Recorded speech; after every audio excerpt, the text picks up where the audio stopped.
जय हिंद। नमस्कार प्यारे दोस्तों, सिक्योर 60 एजुकेशन पर आपका बहुत बहुत स्वागत करता हूं, अभिनंदन करता हूं। जैसा कि आपको पता है कि हमारी आर्टिकल की क्लास, इंग्लिश की क्लास हमने स्टार्ट की थी। जो थ्योरी हम आर्टिकल की कर रहे थे, तो उसी क्लास का पार्ट नंबर आज 6 है, क्लास नंबर 6 हमारी। ठीक है, तो क्लास नंबर 6 में क्लास नंबर 5 में हमने जो किया था, रूल नंबर 17, जो हु विच दैट का नियम था। इनसे पहले अगर नाउन हो तो उससे पहले आर्टिकल दा यूज हमने किया था। ठीक है, ये जो आपको एग्जांपल हमने करवाए थे। तो इसी प्रकार से सारे जो रूल है हमने एक एक करके पूरी क्लास के अंदर रिवीजन करते हुए चले हैं। तो 3 रूल जो हमने पिछली क्लास में करवाए थे, कौन से 10 से कितने करवा दिए, 17 तक। 10 से 7 रूल जो मैंने करवाए थे, वो एक बार थोड़ा सा रिवीजन कर लेते हैं। बस 5 मिनट का टाइम लगेगा, कोई दिक्कत वाली बात नहीं है। तो 5 मिनट में जो 10 से लेके 17 तक हमारे रूल थे, वो मैं आपको रिवाइज करवा देता हूँ, थोड़ा थोड़ा बता देता हूँ, तो ताकि आपको भी थोड़ा सा एक बार रिवीजन हो जाए, आपका याद आ जाएंगे आपको। ठीक है, 10वां रूल था हमारा हिस्टोरिकल बिल्डिंग का नियम था। हिस्टोरिकल बिल्डिंग, कोई भी हिस्टोरिकल बिल्डिंग आ गई, ठीक है, रेड फोर्ट हो गया, ताजमहल हो गया हमारा। ठीक है, इस प्रकार के हम जो जैसे कि पार्लियामेंट हो गया, उस केस में हम पार्लियामेंट के पहले आर्टिकल दा का यूज नहीं करते। अगर आ जाता कि पार्लियामेंट ऑफ इंडिया, उस केस में इंडिया क्या आ गया, पर्टिकुलर विशेष की बात यहाँ पर हो रही है। तो क्या हो गया, पार्लियामेंट कहाँ की, इंडिया की पार्लियामेंट। तो पर्टिकुलर केस में हम आर्टिकल धागा यूज इसके साथ में कर लेते हैं। तो हमने जैसे ही आगे चले, तो हमने 11वां रूल पढ़ा था, फिजिकल पोजीशन का नियम। फिजिकल पोजीशन का नियम का मतलब क्या है मेरा, फिजिकल पोजीशन का नियम का मतलब है कि अधिकार दिखाना। फिजिकल पोजीशन यानी शारीरिक रूप से उसकी स्थिति बताना, ऊपर से नीचे से, ठीक है, दाएं से बाएं से, सेकंड से, फर्स्ट से, ठीक है, लेफ्ट से, या ठीक है, क्या है, the first, the second last. इस प्रकार से हमने किया था। लाइट चली गई है, कोई दिक्कत नहीं, सही दिख रहा होगा मेरे हिसाब से। तो कोई किसी प्रकार की दिक्कत नहीं आ रही है, बिल्कुल क्लियर दिख रहा है, और मैं भी दिख रहा होगा, कोई दिक्कत वाली बात नहीं है। आपको बोर्ड क्लियर दिखना चाहिए। ठीक है, तो इसी प्रकार से रूल नंबर हमने 11वां जो फिजिकल पोजीशन का क्या पोजीशन का नियम जो हमने किया था। और रूल नंबर 12वां जो हमने किया था, कौन सा रूल था हमारा, रूल नंबर 12वां, वार युद्ध और रिवॉल्यूशन के नाम के पहले आर्टिकल दा का यूज हम करते हैं। जिस प्रकार से the world war first world war, the world war first नहीं होता, फर्स्ट वर्ल्ड वार होता है। Second world war, battle of Panipat, battle of Buxar. ठीक है, तो इसी प्रकार से हम यहाँ पर कर रहे थे। लेकिन एक आया था, क्या आया था, जो क्या था, एक जैसे रोमन में लिख दिया जाए किसी को, जैसे वर्ल्ड वार फर्स्ट है, उसको लिख दिया वर्ल्ड वार लिखकर, और उसके आगे क्या कर दिया, वर्ल्ड वार लिख के, और उसके आगे कर दिया हमारा रोमन में लिख दिया। ठीक है, वर्ल्ड वार लिख के ऐसे लिख दिया, डैश वर्ल्ड वार, ये रोमन लिख दिया फर्स्ट। तो उस केस में कोई भी आर्टिकल नहीं लगता, ये ध्यान में रख लेना। ठीक है, अब जो रूल नंबर हमारा था 30, रूल नंबर था हमारा, वो हमारा रूल नंबर था 30 ने कौन सा था, हेवेनली बॉडीज का नियम था। जिस प्रकार से the sun, the moon, the earth, ठीक है, इस प्रकार से हमने रूल किए थे। रूल नंबर 14 क्या रूल था, रूल नंबर 14 का रूल था हमारा, रूल नंबर 14 था जो प्लूरल सरनेम होते हैं, वर्मा, शर्माज, ठीक है, और भी बहुत सारे हैं, दयाज। ठीक है, इस प्रकार से हमें उनके पहले आर्टिकल दा का यूज करते हैं, क्योंकि वो पूरी फैमिली को दर्शाते हैं। ठीक है, जिस प्रकार हमने एग्जांपल किया था, ठीक है, द शर्माज है और रिसेंटली शिफ्टेड टू फतेहाबाद का सिरसा। ठीक है, इस प्रकार से तो वो पूरी फैमिली को दर्शा रहे हैं, पूरी फैमिली उनकी शिफ्ट हो गई थी। ठीक है, अब बात करते हैं जिस प्रकार पर्टिकुलर नाउन की बात आ रही है। पर्टिकुलर नाउन के केस में हम रूल नंबर 15 में किया था, जब वाक्य में किसी निश्चित संज्ञा के नाम से पहले, नाउन की या संज्ञा के नाम से पहले दा का यूज करते हैं हम। ठीक है, पर्टिकुलर नाउन की जब बात हो रही है, जिस प्रकार हमने एग्जांपल किया था, जो boy standing at outside, boy standing outside is my student. ठीक है, तो वह बॉय जो बाहर खड़ा है वो मेरा क्या है, मित्र है। तो उस केस में बाहर खड़ा स्टूडेंट बता दिया, जो आदमी है वो कोई लड़का है, वो मेरा मित्र है। तो उस केस में पर्टिकुलर सेंस में जब बात हो रही है तो उस केस में हम द आर्टिकल का यूज करेंगे।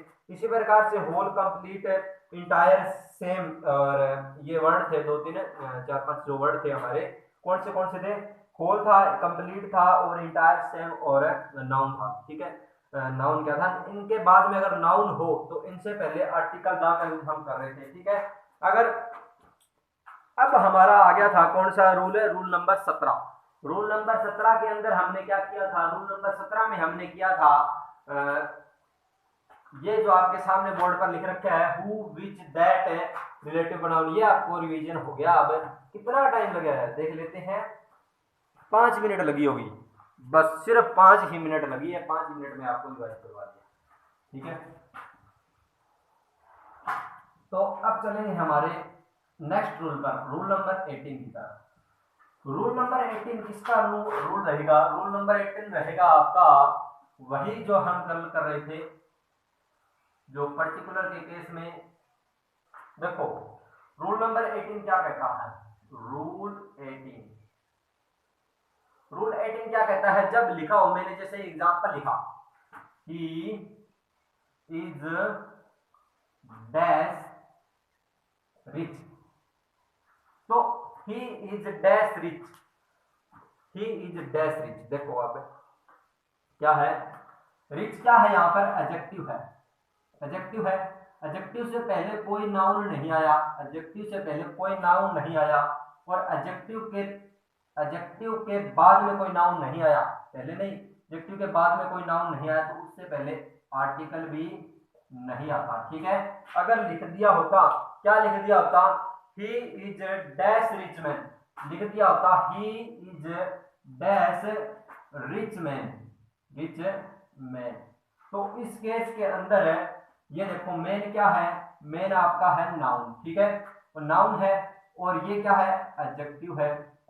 एडजेक्टिव के बाद में नाउन आया हुआ है, तो नाउन के लिए ही आता है आर्टिकल द, और द यहाँ पर, और ये देखो ये क्या है? ये सिंगुलर वर्ब है, सिंगुलर वर्ब। ठीक है, सिंगुलर वर्ब है, और ये द रिच है, ये किसको दर्शा रहा है? पूरी क्लास को दर्शा रहा है, यानी पूरे वर्ग को दर्शा रहा है। तो ये पूरा जो रिच वर्ग है, पूरी रिच यानी कि धनी क्लास, धनी वर्ग है, उसके बारे में ये हमारे को दर्शा रहा है। तो इसी प्रकार से आगे हम एग्जाम्पल की बात करते हैं। आगे लिख दिया इसने, क्या लिख दिया? मैं लिखता हूं आगे, dash rich are not always happy, यानी कि जो धनी लोग होते हैं वो हमेशा क्या नहीं रहते? वो हमेशा खुश नहीं रहते। अब देखिए क्या है? रिच क्या है यहाँ पर? रिच है आपका एडजेक्टिव। एडजेक्टिव के बाद में अगर आ जाए प्लूरल हेल्पिंग वर्ब आपकी, ठीक है, नॉट ऑलवेज हैप्पी, मतलब हमेशा खुश नहीं रहते रिच लोग है, जो आपने देखा हुआ अक्सर है। तो प्लूरल हेल्पिंग वर्ब जैसे ही आया, तो यहाँ पर हम क्या करते हैं? यहाँ पर एडजेक्टिव की जो पॉजिटिव डिग्री के बाद में, एडजेक्टिव की पॉजिटिव डिग्री के बाद में आने वाला जो नाउन होगा वो तो दिया ही नहीं है।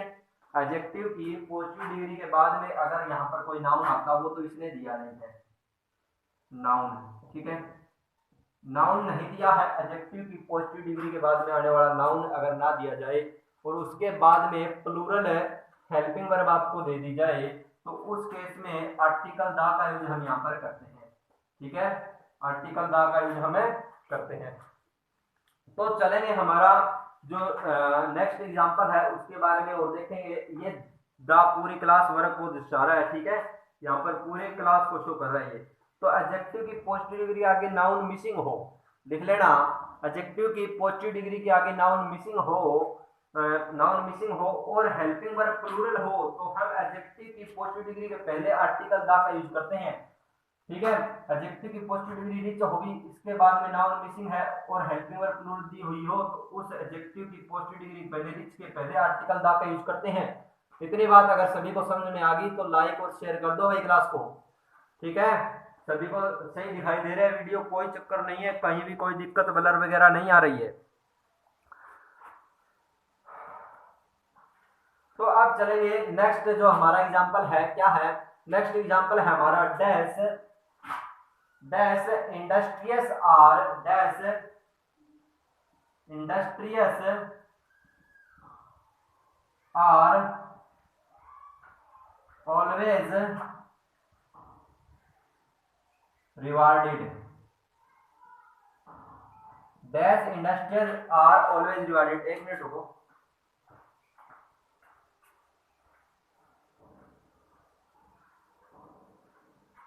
Dash industrious are always rewarded क्या कहता है? Dash industrious are always rewarded, यानी कि जो इंडस्ट्रियस है, उद्योग के अंदर काम करने वाले जो लोग हैं, तो उनको हमेशा क्या किया जाता है? इंडस्ट्रियस आर ऑलवेज रिवार्डेड है, यानी कि उनको हमेशा पुरस्कृत किया जाता है। क्या किया जाता है? पुरस्कृत किया जाता है। एडजेक्टिव है ओयूएस जहां मिल जाए, एडजेक्टिव की पॉजिटिव डिग्री है, उसके बाद में नाउन मिसिंग हो, नाउन मिसिंग हो, नाउन नहीं दिया हो, नाउन नहीं दिया हो, और हेल्पिंग वर्ब उसके बाद में आई हुई हो, उस केस में आर्टिकल द का यूज हम करते हुए चलेंगे। ठीक है, आ रही इतनी बात समझ में?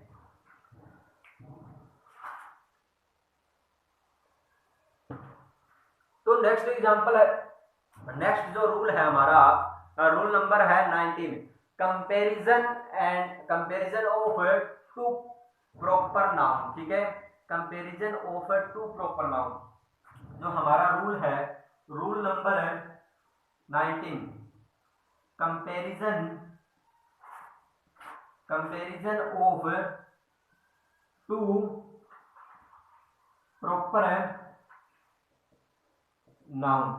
दो जो कंपैरिजन तुलना की जाती है दो प्रॉपर नाउन के बीच में। ठीक है, व्यक्तिवाचक संज्ञा के बीच में, दो व्यक्तिवाचक संज्ञा के बीच में तुलना करना, उसका नियम है। ठीक है, कि पहले आर्टिकल द का यूज किया जाता है, यानी कि दो जो व्यक्तिवाचक संज्ञा है उनके अंदर तुलना की जाती है, तो उनसे पहले आर्टिकल द का यूज हमें करते हैं।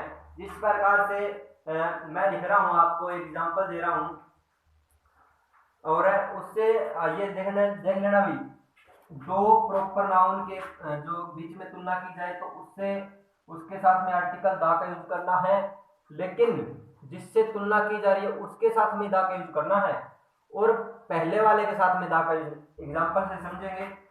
एग्जांपल क्या कहता है? एग्जांपल आपका कहता है dash Mumbai is the Manchester of India. Dash Mumbai is dash Manchester of India. Dash Mumbai is Manchester of India क्या कहता है? मैंने कहा था कि दो प्रॉपर नाउन के बीच में तुलना हो रही हो, यानी कि पहले वाले की तुलना दूसरे वाले से हो रही हो। पहले मुंबई को क्या कहा जाता है? मैनचेस्टर ऑफ इंडिया, यानी कि मुंबई की तुलना मैनचेस्टर बताया जा रहा है, इंडिया का मैनचेस्टर बताया जा रहा है मुंबई को। तो क्या कहता है कि दूसरे वाले के साथ में आर्टिकल द का यूज करेंगे, दूसरे वाले के साथ में आर्टिकल द का यूज करेंगे हम। आर्टिकल द का यूज इसके साथ में होगा, न कि पहले वाले के साथ में। मुंबई क्या है? एक प्रॉपर नाउन है, प्रॉपर नाउन। और प्रॉपर नाउन जब दो प्रॉपर नाउन की तुलना हो रही हो, इसमें पहले वाले की तुलना दूसरे वाले के साथ में हो रही हो, तो दूसरे वाले के साथ में आर्टिकल द का यूज करते हैं, न कि पहले वाले के साथ में। इतनी बात नोट करके लिख लेना। ठीक है, अब चलेंगे आगे। नेक्स्ट एग्जांपल मैं लेता हूं, देख लेता हूं, जगह बच रही है तो लिख देता हूं, यहां पर कोई दिक्कत नहीं है, ऊपर लिख देंगे। दूसरा हमारा एग्जांपल क्या कहता है? दूसरा हमारा एग्जांपल कहता है कि Kalidas is Shakespeare of India. Dash Kalidas is dash Shakespeare of India.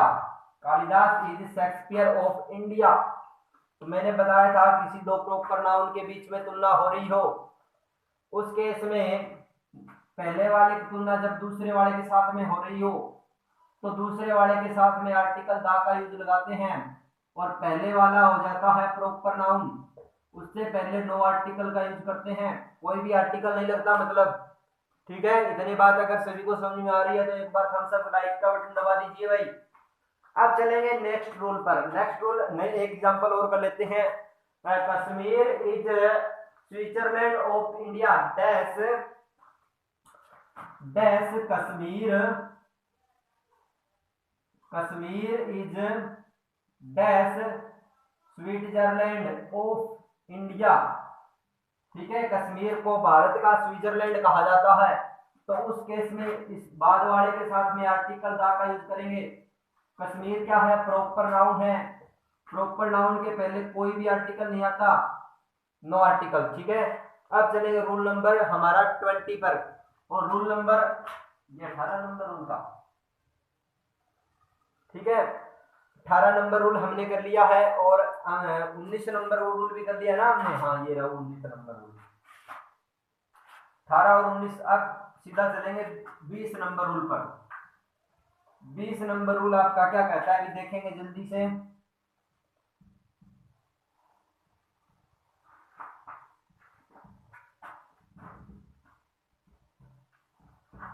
बीस नंबर रूल पर आ गए हम आगे। थोड़ा सा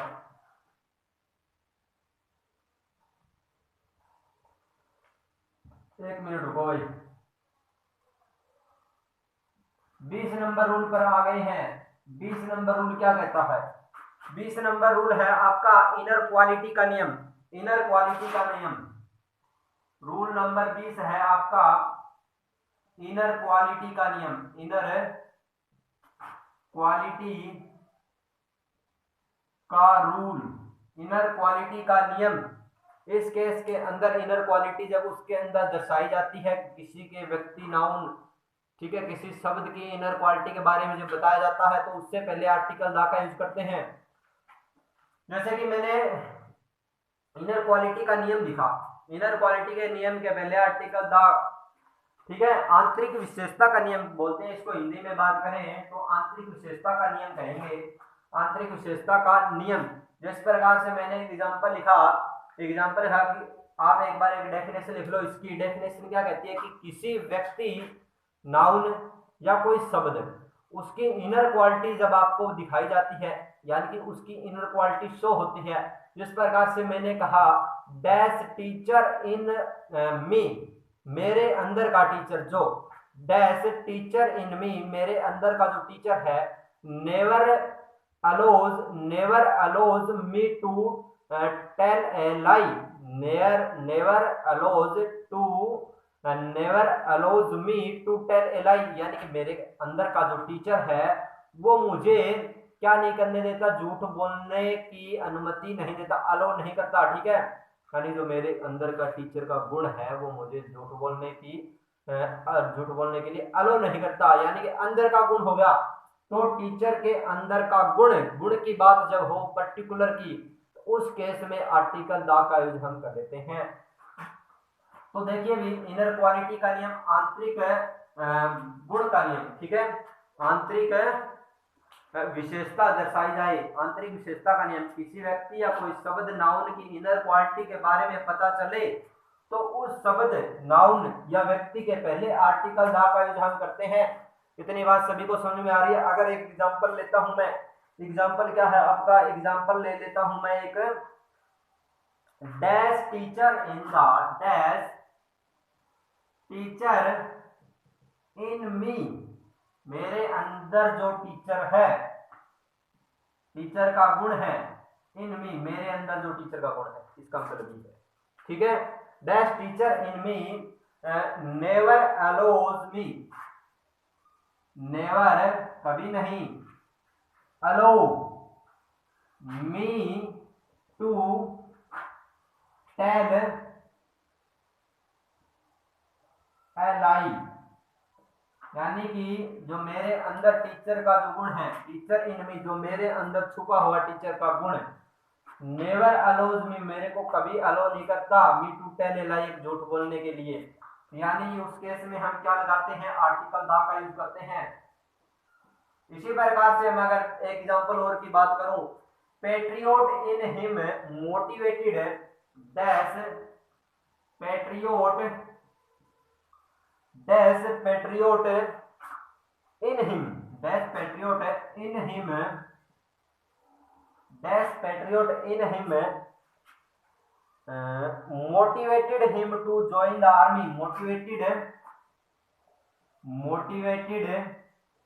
him to join the army, यानी कि जो मेरे अंदर इन हिम यानी कि उसके अंदर हिम उसके अंदर जो देशभक्ति की भावना है, देशभक्ति की भावना का गुण उसके अंदर जो छिपा हुआ है वो मोटिवेट रखता है इन हिम उसको टू ज्वाइन करने के लिए आर्मी को ज्वाइन करने के लिए जो उसके अंदर का गुण है वो उसको मोटिवेटेड रखता है। उस केस में आर्टिकल द का यूज हम करते हैं। अगर इतनी बात सभी को समझ में आ गई हो तो एक बार कमेंट बॉक्स में कमेंट कर दीजिए, बता दीजिए भी क्लास अच्छी लग रही है, तभी इस क्लास को आगे जारी रखा जाएगा। थ्योरी बेस सभी मतलब सभी चैप्टर की यानी जितने भी टॉपिक है इंग्लिश ग्रामर के उनकी सभी की थ्योरी मैं करवाऊंगा।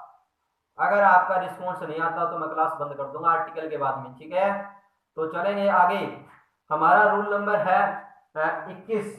रूल नंबर 21 क्या कहता है? रूल नंबर 21 है बॉडी पार्ट का नियम। वैसे इंपॉर्टेंट नहीं है ये रूल नंबर, अरे इंपॉर्टेंट तो है लेकिन ये रूल है ना, ये रूल इंपॉर्टेंट नहीं है। मतलब ठीक है ये रूल नॉलेजेबल के लिए, नॉलेज के लिए ये रूल सही है।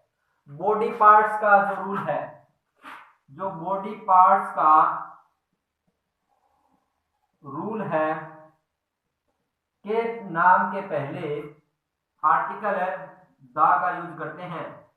जिस प्रकार से कह दिया जाए he hit me, he hit me on dash leg, उसने मेरे को हिट किया। कहां पर किया hit? He hit me in dash, only dash लगा लो, इन डैश, यार डैश तो सही है, लेग आ गया ना, लेग बॉडी पार्ट का नियम है लेग, तो बॉडी पार्ट है उससे पहले आर्टिकल द का यूज करते हैं हम, ठीक है। तो ये इसका एग्जांपल होता है, एक और लिखवा दूं। एग्जांपल और है इसका, क्या है? The burglar hit him, the burglar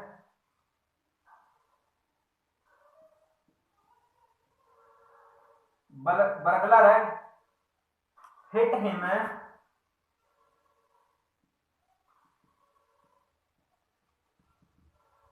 the burglar hit him on dash head, यानी कि जो चोर लुटेरा था उसने हिट किया उसको ऑन हेड, हेड में, सिर में। तो बॉडी पार्ट का नियम है तो आर्टिकल द का यूज हम करते हैं। सभी को बात समझ में आ रही है? इतनी कितना टाइम हो गया क्लास चलते हुए, एक बार चेक कर लेता हूं मैं, कोई दिक्कत नहीं है।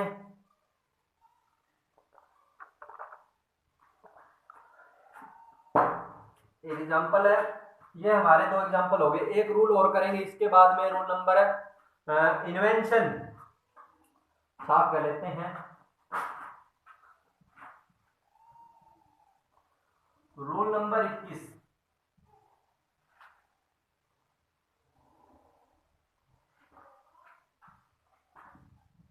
रूल नंबर 21 की जब हम बात करें, इन्वेंशन का नियम है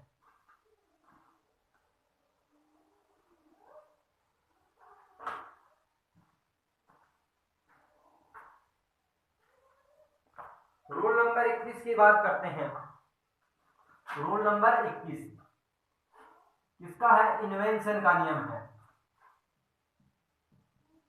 इन्वेंशन का लॉ, यानी कि आविष्कार, जिसका भी मतलब किसी वस्तु का आविष्कार किया है किसी ने तो उसका नियम हम करने वाले हैं, ठीक है। जिस प्रकार से टेलीविजन का आविष्कार किसने किया, स्कूटर का आविष्कार किसने किया, एरोप्लेन का आविष्कार किसने किया, ठीक है। तो उस केस में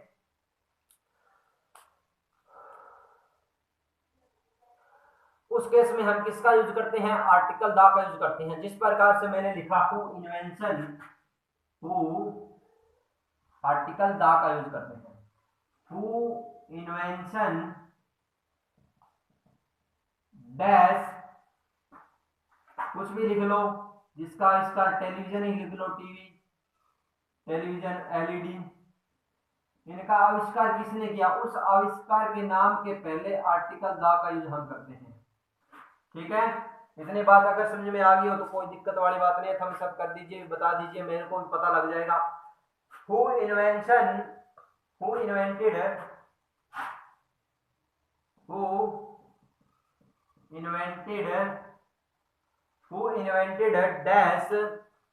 डैश मोबाइल,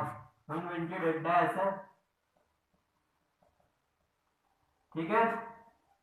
तो मोबाइल का आविष्कार किसने किया, इन्वेंशन के पहले आर्टिकल है, बाद में आर्टिकल है द का यूज करेंगे। ठीक है, हु इन्वेंटेड आ गया, नाम आ गया इन्वेंटेड, आविष्कार, इन्वेंशन आविष्कार के नाम के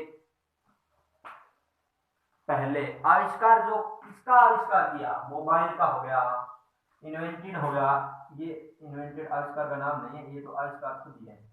टीवी हो गया, आविष्कार किया हुआ कोई वस्तु है, नाम है किसी का। ठीक है, मोबाइल है, तो आविष्कार का नाम के पहले आर्टिकल द का यूज हम करते हैं। इसी प्रकार से जब आगे बढ़ते हैं, आगे क्या है, आर्टिकल है, रूल नंबर हमारा, रूल नंबर है जिस प्रकार से जब बात, एक नोट देख लिख लेना, यहाँ पर एक नोट और लिखा देता हूँ। इसका नोट क्या कहता है, जब बात हो रही हो किसकी, जब बात हो रही हो, किसकी हो रही होगी, जब बात हो रही हो, बॉडी पार्ट्स का नेम कर लिया ना हमने, हम कौन सा रूल कर रहे हैं अभी, इन्वेंटेड का नियम कर रहे हैं। ठीक है, तो इन्वेंशन आविष्कार के नाम के पहले द का यूज हम करते हैं। Who invented the television, television का आविष्कार किसने किया, उसके नाम के पहले हमने द का यूज किया।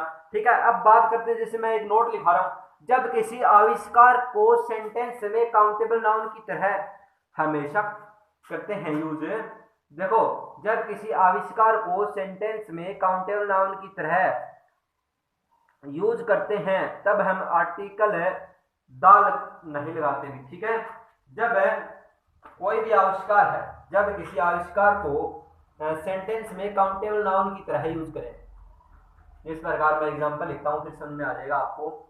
एग्जांपल है आपका, my father has boat, my father has boat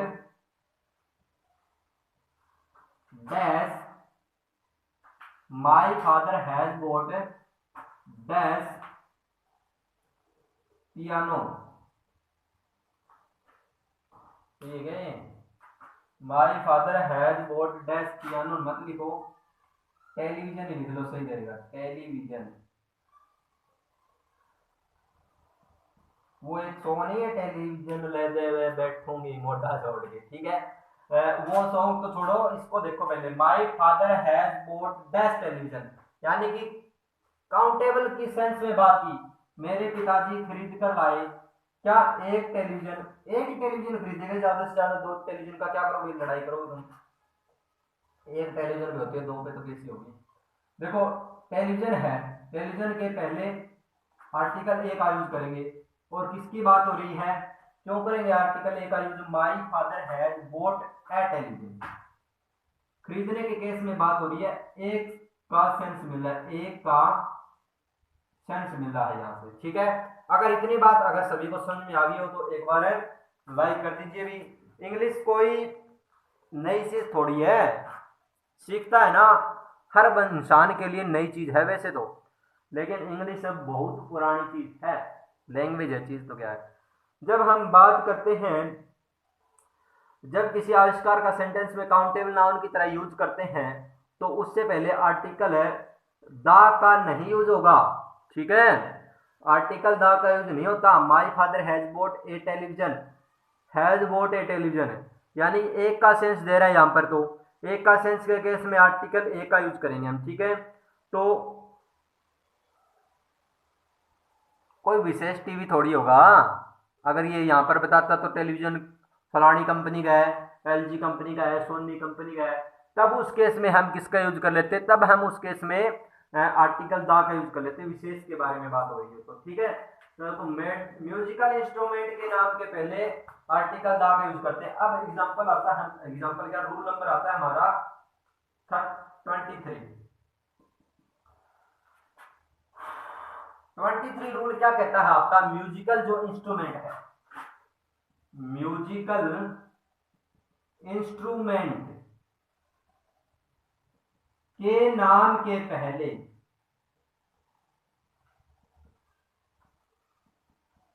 article दा का यूज करते हैं।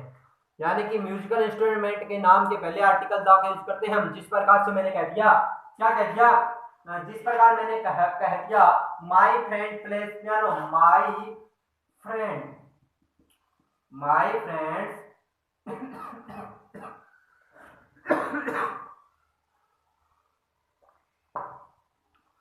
जैसे मैंने कहा my friend plays dash piano. एक मिनट रुको भाई, एक मिनट।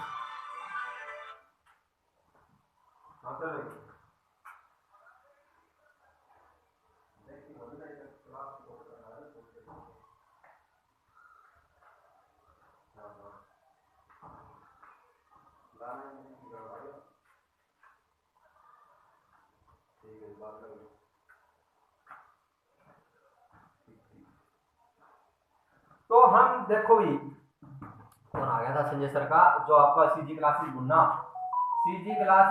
पर जीके की क्लास मिल रही है आपको, सीजी क्लासेस बुन्ना पर, ठीक है, सीजी क्लास बुन्ना सर्च कर लेना, जहां पर संजय